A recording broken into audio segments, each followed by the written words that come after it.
Terima kasih sudah klik video ini. Assalamualaikum warahmatullahi wabarakatuh. Kembali lagi di channelnya Apendi Edukasi, di mana di channel ini kalian bisa menemukan berbagai video edukasi mulai dari pembahasan soal ataupun video-video edukasi lainnya yang tentunya bermanfaat buat kalian.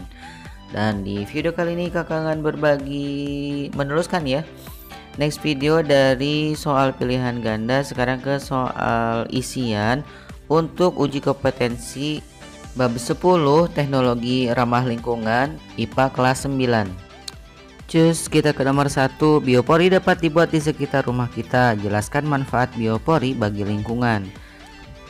Biopori adalah lubang silindris yang dibuat secara vertikal ke dalam tanah sebagai metode resapan air yang ditujukan untuk mengatasi genangan air dengan cara meningkatkan daya resap air pada tanah.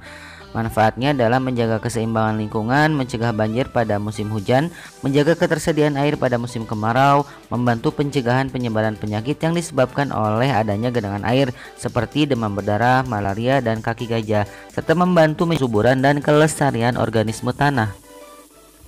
Selanjutnya soal nomor 2, kegiatan apa saja yang dapat kamu lakukan untuk menghemat penggunaan energi? Berikan contohnya dalam kehidupan sehari-hari. Nah, yang pertama bisa matikan lampu pada saat keluar ruangan, matikan televisi saat tidak digunakan, print kertas bolak-balik, matikan perangkat elektronik saat tidak digunakan, tutup kulkas rapat-rapat, bisa juga matikan keran kalau selesai menggunakannya, juga bisa matikan komputer setelah selesai menggunakannya, bisa juga cabut kabel setelah tidak digunakan lagi. Soal nomor 3, sebagai generasi penerus bangsa, menurutmu teknologi manakah yang lebih baik dikembangkan antara teknologi pengolahan minyak bumi atau batu bara dengan teknologi pengubahan energi angin atau air menjadi energi listrik?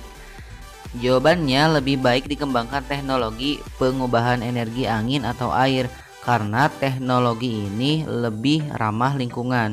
Selain itu, cadangan minyak bumi akan semakin habis, sehingga pada tahun-tahun mendatang kita harus mengembangkan teknologi alternatif, teknologi energi alternatif. Selanjutnya, untuk soal nomor 4, bagaimana teknik pemurnian air secara sederhana? Buatlah skema alatnya dan beri penjelasan. Jadi teknik pemurnian air secara sederhana dapat menggunakan saringan yang berlapis-lapis yang terbuat dari beberapa bahan seperti pasir, kerikil, batu, arang, sabut kelapa, dan dapat juga ditambah dengan kapas atau kain katun. Adapun nanti air kotor atau air itu diendapkan dulu dalam wadah batu kali, lalu nanti dialirkan ke bagian penyaringan. Dimulai dari bagian atas itu ada ijuk, lalu ke bawahnya pasir halus, lalu dilapisi lagi oleh ijuk yang berukurannya lebih besar, lalu dilapisi lagi di bawahnya pasir halus yang ukurannya juga lebih besar, lalu di bawahnya dilapisi arang atau sabut kelapa, lalu di bawahnya ada kerikil lebih kecil, lalu batu juga yang lebih besar.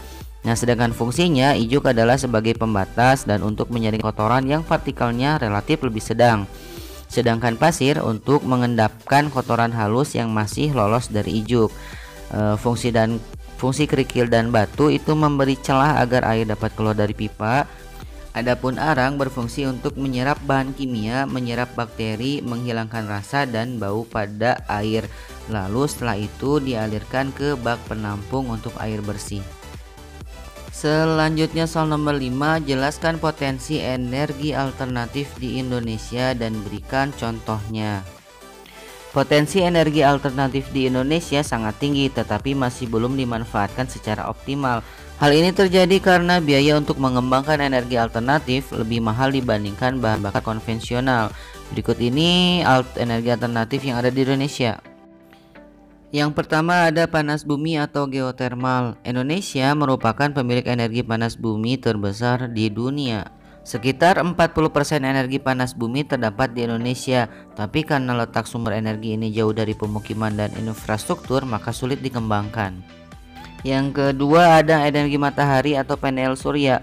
Indonesia merupakan negara khatulistiwa yang diberkahi sinar matahari yang melimpah.